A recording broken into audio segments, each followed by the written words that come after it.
Hello, Bravo. We're back with The White Cat by Gillette Burgess, a novel of dissociative personality. How long is this chapter? There's 5. Please be a short one. I need a short one. It is somewhat short, 15 pages, but these are basically... Hold on for a minute while I get the book holder underneath this so the spine does not break. Chapter 3. There was next morning a little dialogue, much like that which I had overheard the day before, except that this time it was stewed rose leaves with a small pot of sunshine, which Miss Fielding was fanciful enough to demand. I wondered what, after such a pleasantry, she did have, for I took it to be some joke between her and Leah, who no doubt translated the metaphor into something more substantial. As I ate breakfast, I could hear Miss Fielding singing in her room. She came in before I had finished my egg and coffee, bringing an armful of new magazines. This time she was dressed in pongee and wore a short string of graduated white coral beads, which was mimicked when she smiled by her little teeth. I found out about you quite by accident, though, Mr. Castle, really, she said, gaily, and opening one of the magazines. She tapped with her hand the picture of a country house my firm had just rather successfully completed. So you're an architect, and I'm the first to get off the island, after all. Doesn't matter, I suppose, so as long as I stay on, I asked. Oh, this doesn't by any means absolve you of your promise, she answered, examining the illustration carefully, still standing at the foot of the bed. You aren't really very much wiser, are you? There are architects and architects, you know. Yes, she said, apparently thinking of something else. Quite as there are women and women, she added, turning over the pages idly. There's only one of your sort, I exclaimed. A queer smile passed and was repressed upon her lips, molding them into new curves. Yes, only one of me. I don't exactly mean that either, I went on. The fact is, rather, that there is more than one of me. There's the architect and the man in me, and how many more? One is always astonishing the others. Aren't there, after all, several of you, Miss Fielding?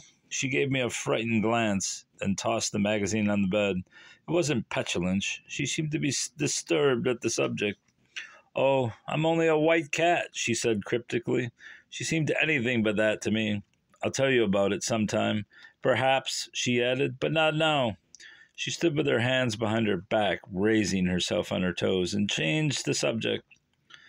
I'm awfully anxious to show you this house, now that I know you're an architect. It's one of the oldest hereabout, and it was a wreck when I bought it. I've had it all done over inside, and I shall expect you to compliment me on my tastes, for it's mainly my own ideas. What I've seen of it is charming, but a bit impersonal, perhaps. Oh, this is only the guest chamber. One doesn't inflict one's ideas on the transient visitor.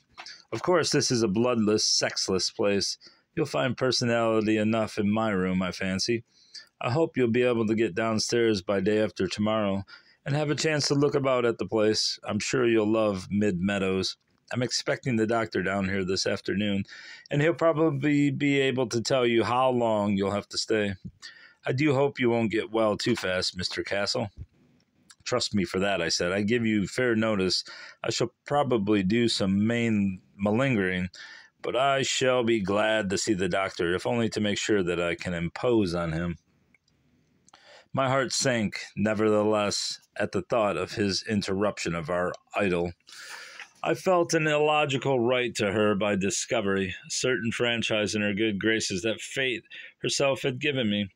The possible weakening of our alliance, however, was only the negative side of my annoyance. The positive aspect was that Dr. Copen seemed to be an old acquaintance, even a friend, for Miss Fielding had mentioned that she was going to walk over to the harbor to meet him. It was possible, even, and the idea was poison, that she was in love with him. I must needs wait. I must needs wait and see. I must need wait and see him before I decided as to that chance. I asked her to call her dogs again, and seeing that it might amuse me, she offered to bring Nokomis, the best behaved and matron of the kennel, up to see me. I accepted eagerly, and from the window she called her favorite. Nokomis was one of the most beautiful collies I have ever seen, a tawny red or sable, with white ruff, feet and tail point. Her head was very finely shaped, not too dull for keenness, nor with too much of the silly greyhound's tapering muzzle, as not a few flat-headed prize winners, bred chiefly for color and coat, have. She had dark brown eyes set with that obliqueness that gives the breed its characteristic look of brightness, kindness, and craft. Her small ears, as she entered, were semi-erect, giving her, as she stopped, with her head slightly on one side, the sharp, doubtful expression of the fox. She came with her flag up, as if she were on exhibition before judges, marched to Miss Fielding, and waited for orders. "Isn't she a darling?" Miss Fielding said affectionately, rubbing her pet's neck. You hasn't got flappy saddlebag ears and a high forehead and a velvet jacket, has you? I don't see no snipey nose. Hasn't she got an honest, sonsy, bawsant face, Mr. Castle? Only it isn't bawsant. The hell is bawsant? And look at her gauzy tail with upward curl. She has old Cocky herself for an ancestor. She has. Nokomis gravely stood on her hind legs, with her forepaws on her mistress's skirt, panting, smiling, I might well say. Then, by a pointed reddish beard, nature had assisted. That don't seem like the right page. Then, in obedience to a word and a gesture, she dropped and came over to me, so dignified and friendly, a way that I felt promptly in love with her.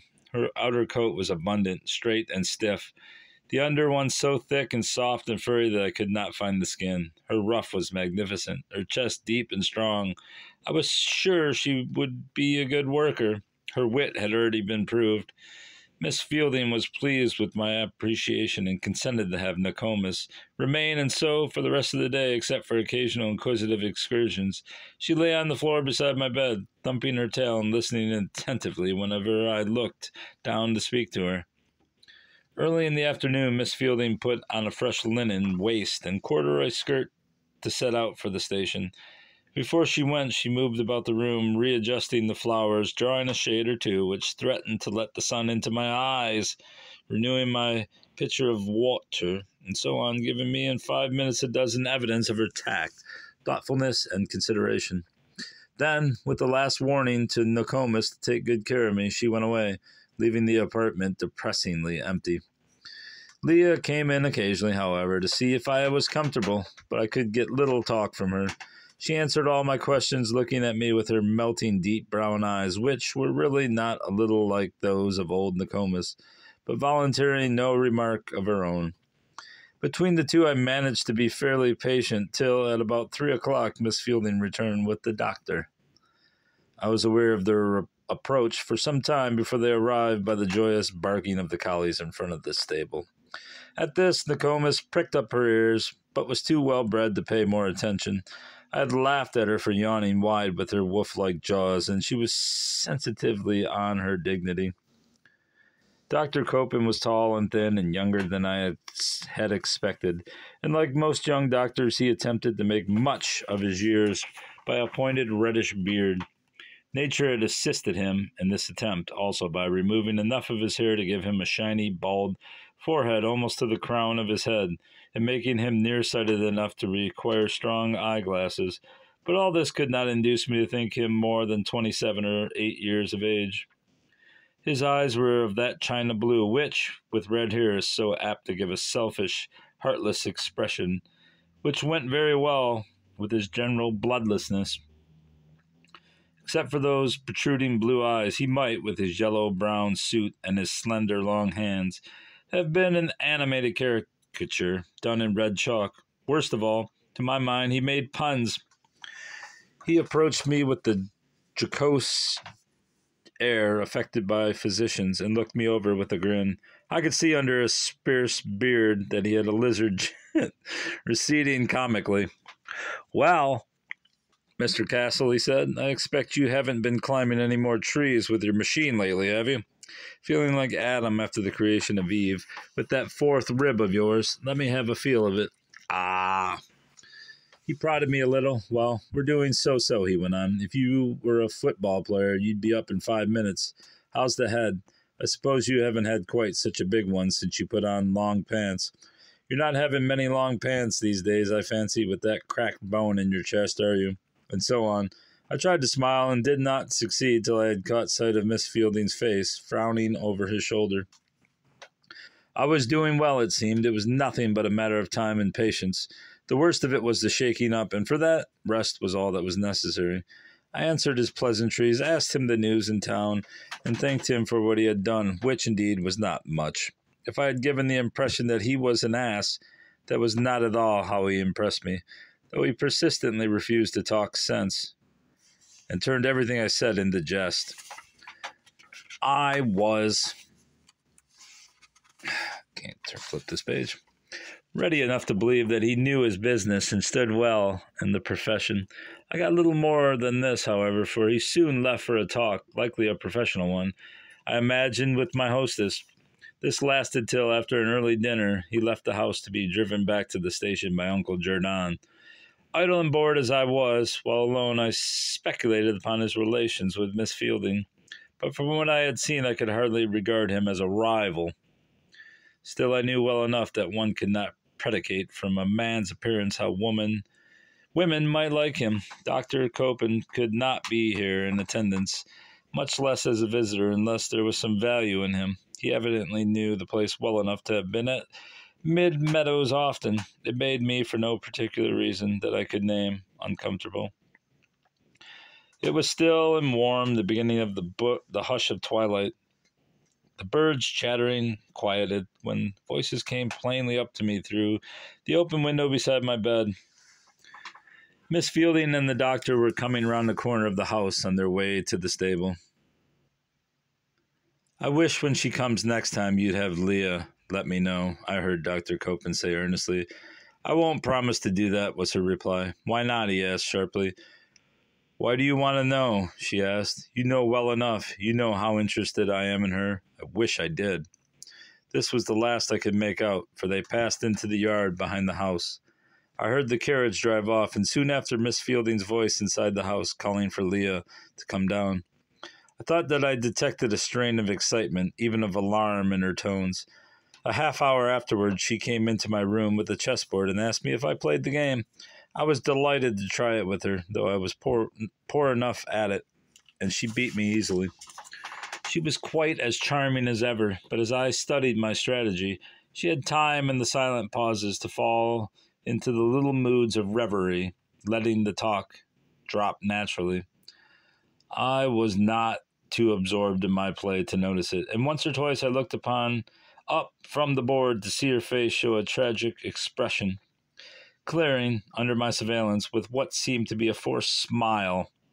The little lines near her eyes seemed to have deepened since morning, and two vertical ones came, at times, cutting upright clefts between her brows. Once or twice she put her hand to her head suddenly. Her listlessness accented her grace, but she seemed distinctly older. After she had announced mate in 3 moves, she awaited my capitulation. Then she put the board and men aside warily. You'll find it desperately stupid here, I know, Mr. Castle, she began. I wish we could be more amusing, but I'm a bit blue tonight. I only reproach myself for not being able to make you forget it, I said. As for myself, I always feel like the hero of a fairy tale when you're about. She gave her head a quick backward shake, as if to free her mind of some disturbing thought. Oh, I told you I was the white cat, you know, she replied. Can't you imagine how interesting it must be for us to have anyone here at all? And you, most especially? Why, I feel that you are a friend already. If I hadn't been so, I shouldn't have dared to confess so frankly that I'm depressed. What can I possibly say of you, then, who have proved yourself so friendly? I shall be glad when it comes my turn to give, and yours to receive. Oh, that time will come soon enough, I'm afraid, she said, folding her hands in her lap and looking down at them. You make me quite long for it. Oh, don't long for it, she exclaimed, and then rose nervously to stand facing the lamp with a fixed, entranced gaze. It will mean, perhaps, that I shall need all your sympathy. all your charity, she added, turning ever so slowly to look down at me. I will give anything you ask. And I shall ask nothing, she put in quickly. Again, she threw her head back with that quick, freeing gesture. I saw what she meant. It would be put to my tact and intuition. She held out her hand impulsively and put it into mine. It seemed very small and slight, and it was cold. Then, summoning a smile so rapid that it came and went in a flash, she bade me good night and left the room. For fully an hour after that, I heard her voice and Leah's in a steady, low conversation in the room across the hall. At 9, Leah came in to adjust the light and see that I wanted nothing. I fell into an uneasy sleep, waking at every cock crow. Interesting. All right, bruv, that's the end of chapter 3. Goodbye. Goodbye, then.